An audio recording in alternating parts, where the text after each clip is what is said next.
So I think it's fair to say that even though there's a claim out there that the conflict in Palestine has been going on for hundreds of thousands of years, and even though people say it is a very, very complicated and protracted conflict, if we want to pinpoint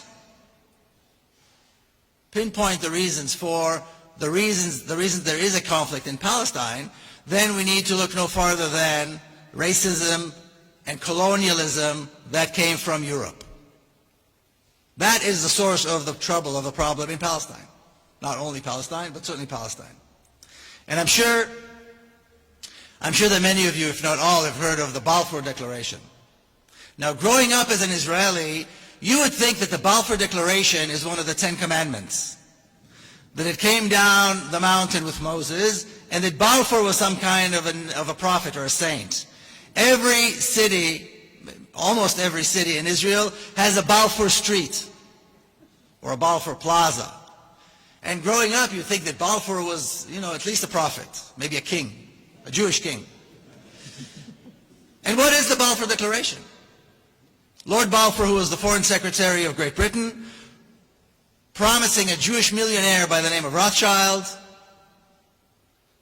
Palestine for the Jewish people. In other words, one white European racist offering another white European racist the country that belongs to somebody else. Neither one of them had anything to do with Palestine. But of course, these were days where it was okay, it was completely acceptable for white Europeans to take the country of non-Europeans and do with it as they will. Of course, this is still going on in many places. So that's the Balfour Declaration. Now, several decades later, we had the United Nations intervene and come up with the partition plan of Palestine. And this is the map they came up with. And today we walked around Amsterdam a little bit and we saw those, what are they called, the bulldog coffee shops? And when we look at this map, when I look at this map, I get a sense that whoever drew the map must have been sitting in one of these coffee shops when they were drawing this map. First of all, when you look at the map, it's absurd. The boundaries are absurd. There's nothing there that is actually practical. But that's just one aspect of the madness. The other aspect of the madness, which really convinces me that they must have been high or drunk when they drew this map and when they came up with this plan, is the following. In 1947, the entire Jewish community in Palestine numbered about 500,000 people.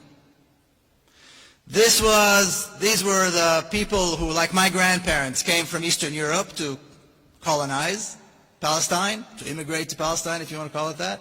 And then my parents' generation, who were born there. First generation Israelis, if you will. That's it. It was a community that had practically just come out off the boat. The native Palestinian Arab community was about 3 times larger.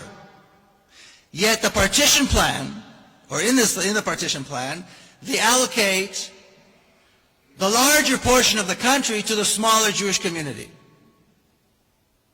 And the local Palestinian native community was supposed to be satisfied with a smaller portion of the land. And this was somehow supposed to work. Even today people say, it's all the Palestinians' fault, this whole conflict, because they rejected the partition plan. Of course, who would not reject such a mad idea, such a crazy plan? But there's something else about this plan that is important to understand. What emerged the next day are 2 diametrically opposed narratives. 2 histories that are the absolute opposite of each other. Cannot be bridged, cannot be brought together.